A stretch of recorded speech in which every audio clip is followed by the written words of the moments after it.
Harry Reid, senator from Nevada, who is outgoing, thankfully, has come unhinged. And I want to show you how he's like the slave owners of the Deep South. You are going to love this.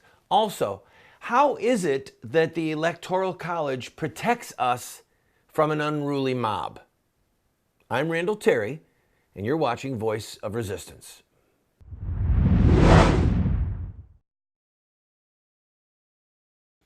Friend, you're going to want to stay with me for this entire program. I'm going to read to you a couple of quotes from South Carolina clergymen before the Civil War. You're not going to want to miss it. And then just think Harry Reid, okay? Christian ministers, evangelicals, saying wonderful things about Christianity and slavery. You're not going to want to miss it. And then it'll make sense to you what's going on with these riots around the country, okay? You'll see who the real racists are. But first, before we started the program, Billy Bob asked me, would you please explain how the Electoral College protects us from the mob? And I believe you were quoting Madison or Monroe, somebody? Okay. The Electoral College is what protects us from a mob in California and in New York. Now, the Electoral College works like this. You have 535, which is the number of U.S. senators, 100 plus the number of U.S. House members, which is 435. That's 535 plus 3 from the District of Columbia. They have 3 electoral votes. That comes to 538. So you could have 269 to 269. That didn't happen, obviously. 270 are needed to win. Okay? Now, how is it that it's both a popular vote, which Trump evidently lost, and it's an electoral college vote? How does the electoral college help the country to not be ruled by an angry mob? I'll explain it. Ready? In 3 words. California, New York. Hillary may have won the popular vote by 200,000 votes. Let's say it's 300,000, whatever. She won New York State by 1.5 million votes. And worse than that, she won California by 2.5 million votes. Now, here's where your unruly mob comes in. If it was a winner wins the president, you get the popular vote, you win the presidency. What are the 2 states that have massive amounts of illegal immigrants, and the elected officials of those states have paved the way for illegals to vote? Yes, you guessed it. New York and California. One of the headlines that came out over the last few days is that perhaps as many as 2 million votes were cast for Hillary that were illegal. Think about that. Now, one headline even said it's possible as many as 3 million, but let's just go with a safe number. 2 million. Let's go with an even safer number. 1 million illegal immigrants cast their vote for Hillary, and most of those were from the states of California and New York, which would be for sure the case. All right.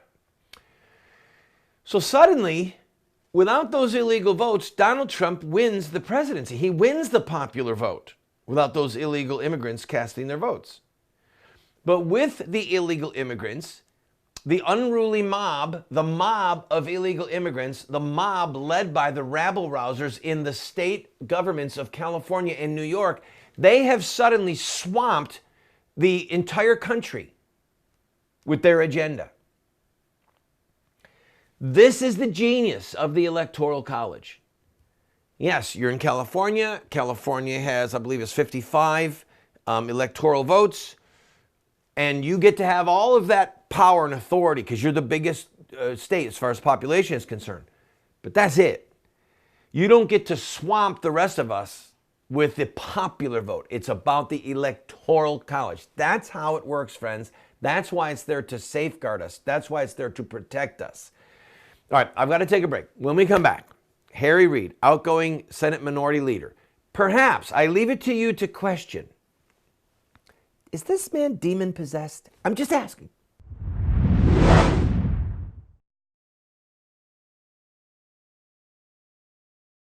If you own a business and would like to advertise on our program, please contact us. We are currently seen on over 130 television stations from coast to coast. We air at 8 p.m. Eastern, and then all times are local. We have a lot of reach, friend, and this is an opportunity at a great price for you to get your product or your service in front of hundreds of thousands, maybe even millions of people. Also, if there's something that's important to you and you'd like to have a month where you just say thank you to this ministry or promote a certain ministry or a certain cause, contact us. Our rates are incredibly affordable. You'd be surprised. And you, again, can reach into hundreds of thousands, perhaps millions of homes. We're currently seen possibly in over 30 million homes. So give us a call, give us an email, and we'll put a commercial up for you.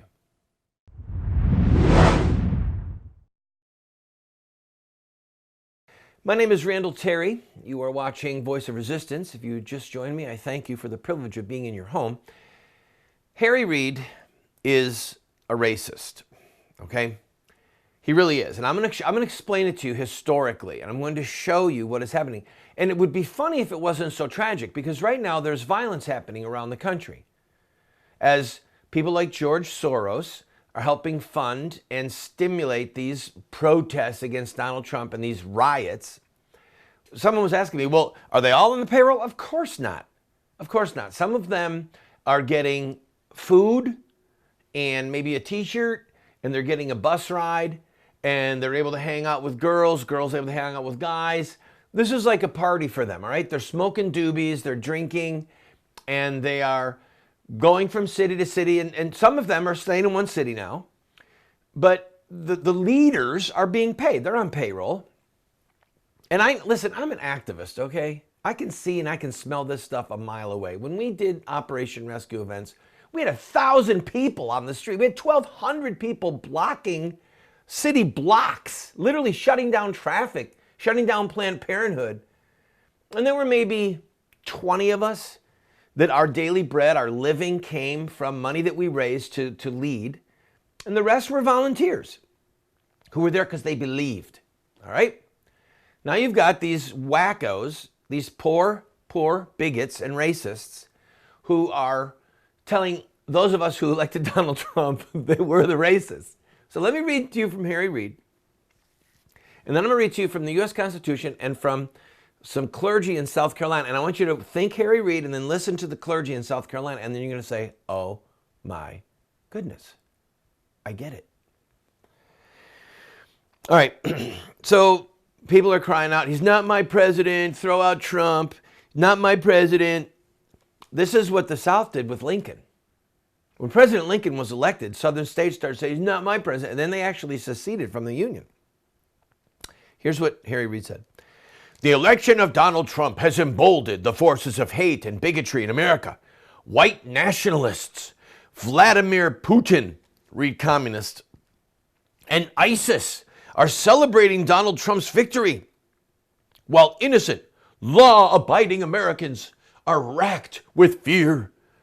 African Americans, Hispanic Americans, Muslim Americans, LGBT Americans, and Asian Americans, children waking up in the middle of the night crying, terrified that Trump will take their parents away. We as a nation must find a way to move forward without consigning those who Trump has threatened to the shadows.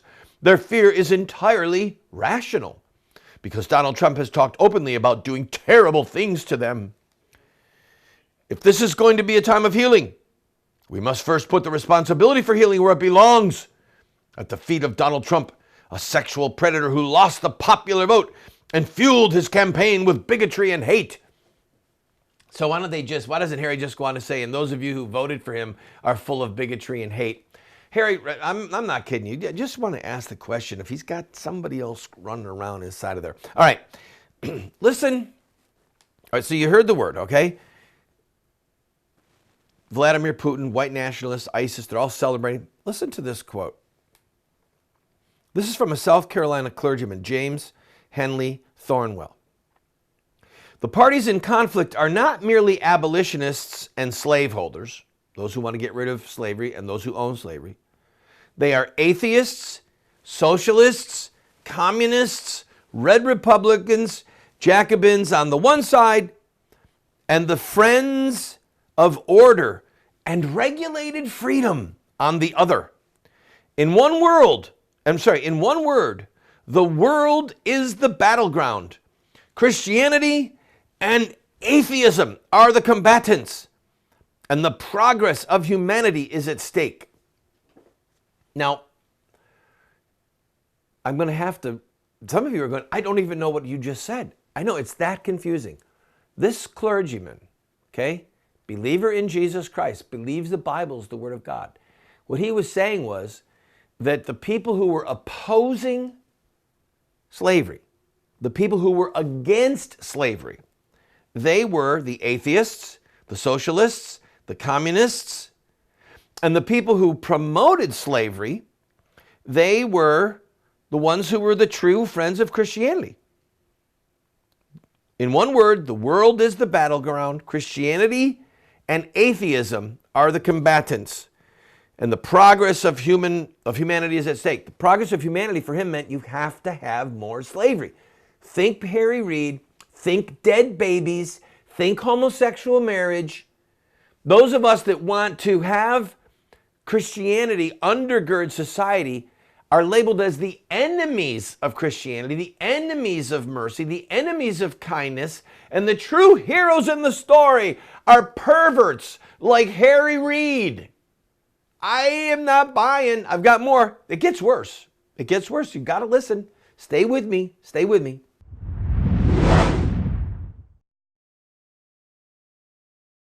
Friend, this program is supported by friends like you who believe in what we are doing. We run a very tight ship. Thankfully, we are on over 130 stations across the country, having tremendous impact. We get emails every day. We get letters in the mail, not every day, but almost every day.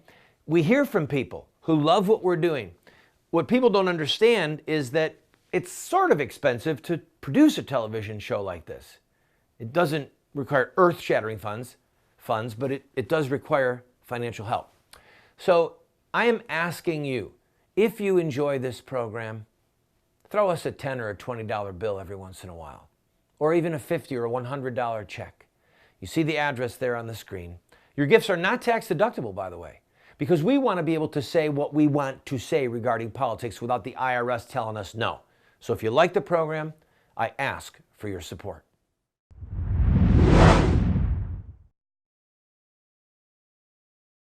Welcome back, friend. I'm Randall Terry. You're watching Voice of Resistance. Let's get a tight shot on this book.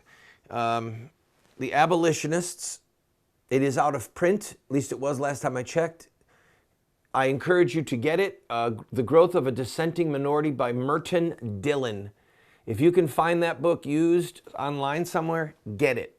You will learn more about the Civil War and about slavery than with pretty much any book, any single volume.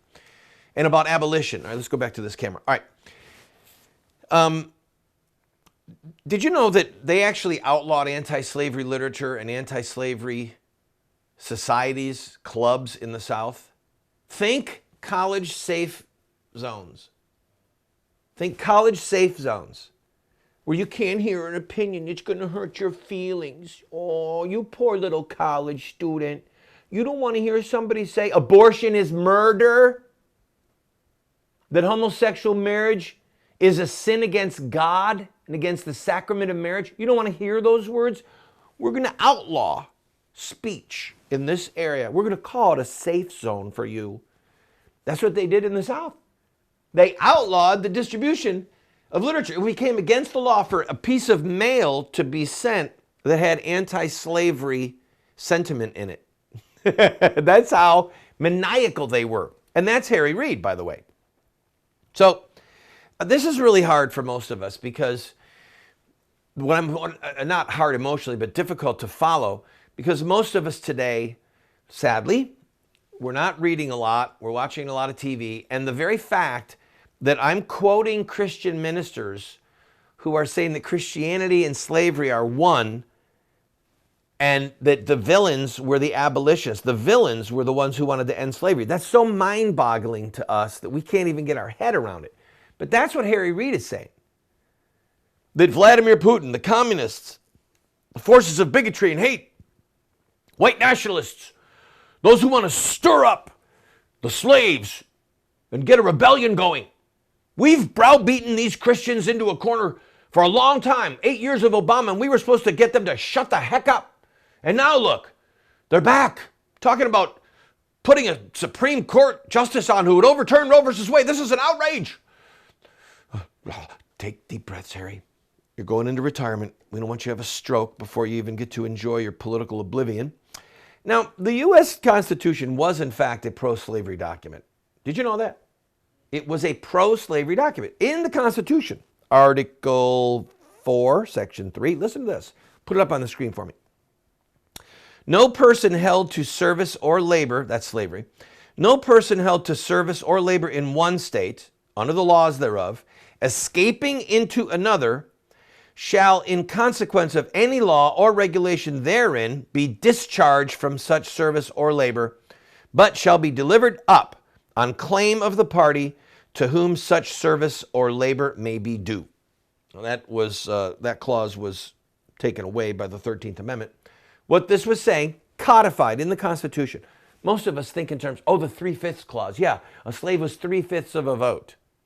What you failed to maybe remember was that the Constitution said if somebody's a slave and they escape to a non-slave state, no laws there will permit them to be free. They've got to be delivered back to the slave owner who makes a claim on their life.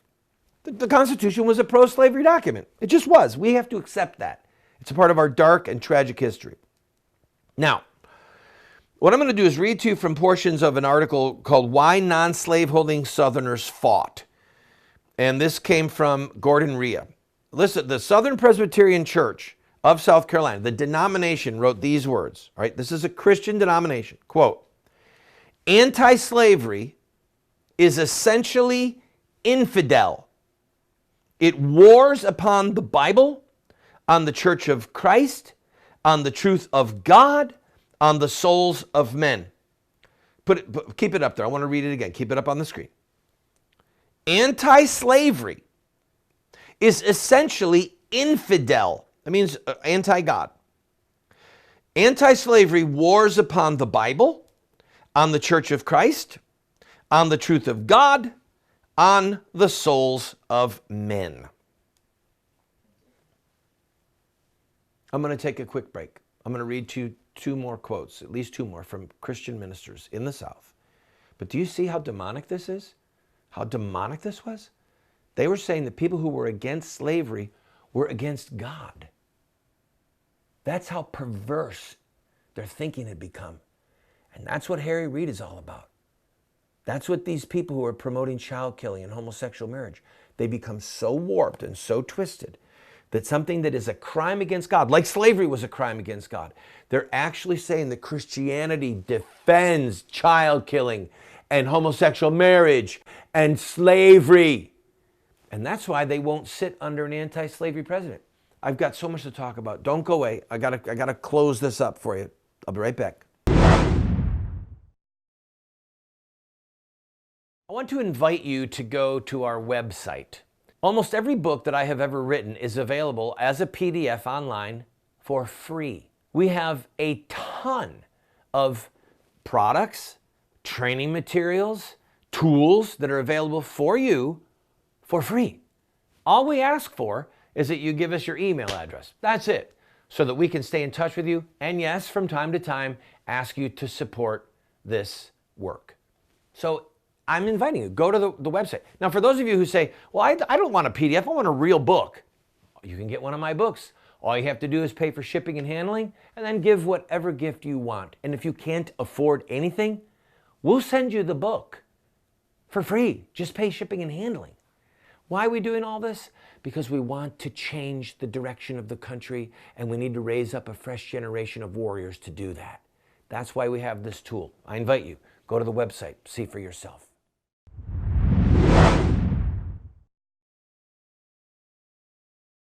Does God judge nations?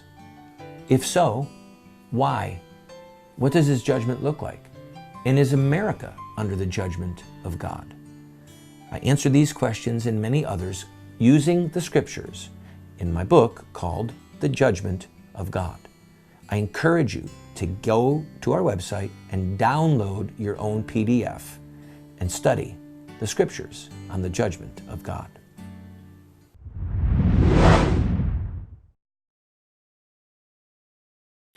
I'm Randall Terry. You're watching Voice of Resistance. When President Lincoln was elected in December, shortly after the election, the government of South Carolina issued a declaration as to why they were going to secede from the Union. And they took the template of the Declaration of Independence from 1776, and then they reworded it basically to say that slavery was a divine institution. Okay, that was the premise, as we're going to see from these quotes from the ministers and what they said in their declaration of secession, that slavery was a divine institution, that it was from God, it was part and parcel with Christianity. That's how perverse it had become, people. So President Lincoln, please understand this. President Lincoln never said that he was going to outlaw slavery. He never said it. All he said was, a nation cannot survive that is half slave and half free. And he also indicated that he agreed with the new federal principle that slavery could not expand westward above the Mason-Dixon line. Okay?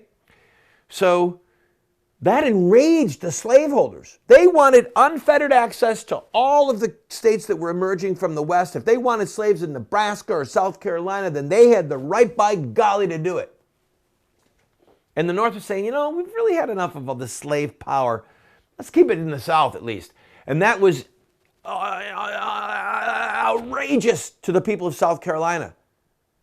And they said, if we let this happen, the North is going to get more and more power, and there'll be fewer and fewer slave owners, and they're going to try and take away slavery, and it's a divine institution, so we're pulling out.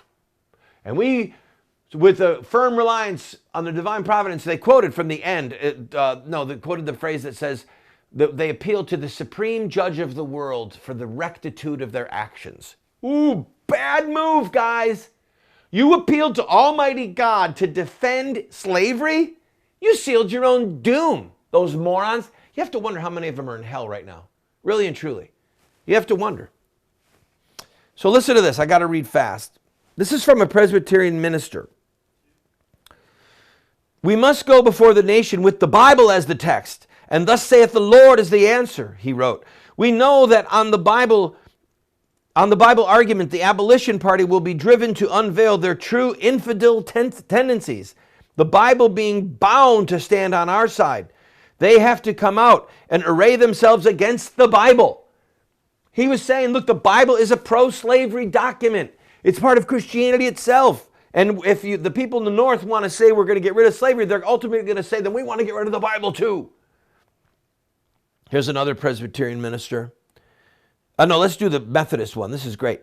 Methodist minister R.N. Sleld railed against the Northerners, an infidel and fanatical form who embodied the barbarity of an Attila more than the civilization of the 19th century, and who showed contempt for virtue and religion according to their savage purpose. And then he told the Southern soldiers that were marching off to war, you go to aid in the glorious enterprise of rearing in our sunny South a temple to constitutional liberty and Bible Christianity. You go to fight for your people and for the cities of your God. You understand? This is a Methodist minister encouraging soldiers to go fight and die to keep slavery because it's a part of the city of God. It was demonic. Harry Reid is demonic. Harry Reid's saying the same thing. The Southerners were saying, if you voted for Lincoln, you're part of an infidel mob. And Harry Reid said, if you voted for Trump, you're part of the pro-Putin, white nationalist, ISIS. You're a bad person. Do you see the spirit of it? And then they want to outlaw us for saying things against child killing or against homosexual marriage, like the South wanted to outlaw criticism of slavery. The villains in this story are the people like Harry Reid. And there's demons involved here, people. Demons. That's sitting on his shoulder. Do you see it? Look at him. Put it up. There he is, Harry Reid with his demon.